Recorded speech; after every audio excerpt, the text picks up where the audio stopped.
बहुत समय पहले की बात है। अयोध्या में एक राजा हुआ करते थे, राजा दशरथ।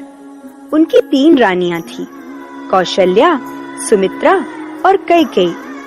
और उनके 4 पुत्र थे, राम, लक्ष्मण, भरत और शत्रुघ्न। उन्होंने अपने सबसे बड़े पुत्र को अपना उत्तराधिकारी घोषित किया। रानी कौशल्या के पुत्र राम को राजा बनते देख रानी कैकेयी नाराज हो गई। उन्होंने राजा दशरथ से कहा, राजन, हमने आपकी जान बचाई थी तो आपने हमें 2 वचन मांगने को कहा था। आज वो वचन मांगने का समय आ गया है। हम चाहते हैं कि आप हमारे पुत्र भरत को राजा बनाएं और राम को 14 साल के लिए वनवास भेजें। राजा दशरथ काफी दुखी हुए, किंतु वो अपने वचन के कारण मजबूर थे, तो उन्होंने राम को वनवास भेज दिया। राम के साथ उनकी धर्मपत्नी सीता और भाई लक्ष्मण भी चल पड़े। तीनों वन में रहने लगे।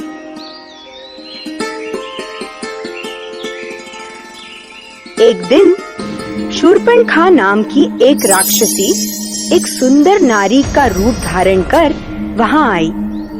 वो राम जी को देखकर मोहित हो गई और उन्हें जाकर बोली, मुझे आपसे शादी करनी है।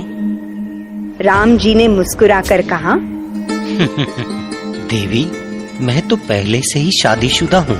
आप मेरे भाई लक्ष्मण के पास जाइए और उनसे पूछिए कि क्या वो आपसे शादी करेंगे। ये सुनकर शूर्पणखा लक्ष्मण के पास चली गई, लेकिन शूर्पणखा का प्रस्ताव लक्ष्मण ने भी ठुकरा दिया।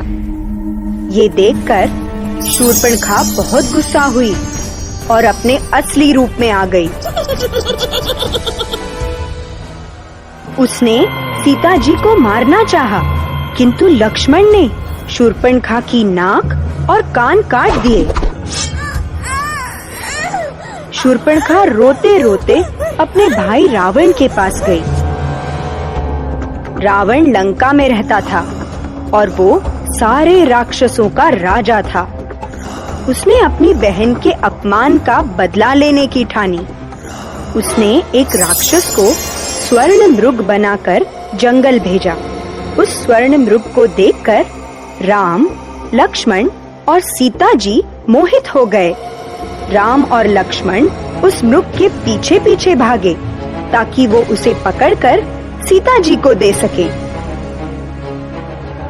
इतने में रावण अपना रूप बदलकर साधु बनकर सीता जी के पास आया और सीता जी को अगवा करके ले गया। राम और लक्ष्मण जब वापस आए तो उन्होंने देखा कि सीता जी घर पर नहीं हैं, तो दोनों उन्हें खोजने लगे। खोजते खोजते उन्हें एक घायल पक्षी मिला जिसका नाम जटायु था। जटायु ने राम जी को बताया कि रावण सीता जी को अगवा करके ले गया है। उसने रावण को रोकने की कोशिश की, लेकिन रावण ने उसके पंख काट दिए। राम और लक्ष्मण लंका की ओर चल पड़े। रास्ते में उन्हें वानरों और भालुओं की सेना मिली और उनके साथ रावण से युद्ध करने चल पड़ी। इस सेना में एक वानर थे, हनुमान। वो काफी शक्तिशाली थे और उड़ भी सकते थे। वो पहाड़ों को अपने हाथ में उठा लेते थे। हनुमान उड़कर समुंदर के उस पार गए और देखा कि रावण ने सीता जी को कैद करके रखा है। ये बात जानकर राम जी ने अपनी सेना के साथ समुद्र पर पुल बनाना शुरू किया और लंका पहुंच गए। लंका में उनका रावण और उसकी राक्षस सेना के साथ घनघोर युद्ध हुआ। आखिर में राम जी और उनकी सेना ने सारे राक्षसों को मार भगाया। रावण का भी अंत हो गया।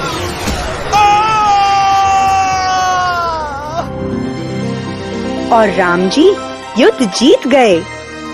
जीतने के बाद राम जी और सेना सीता जी को लेकर वापस आ गए।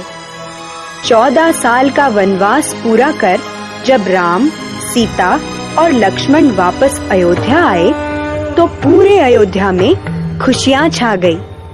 सारी प्रजा ने अयोध्या को दियों और फूलों से सजाया और भगवान राम का स्वागत किया।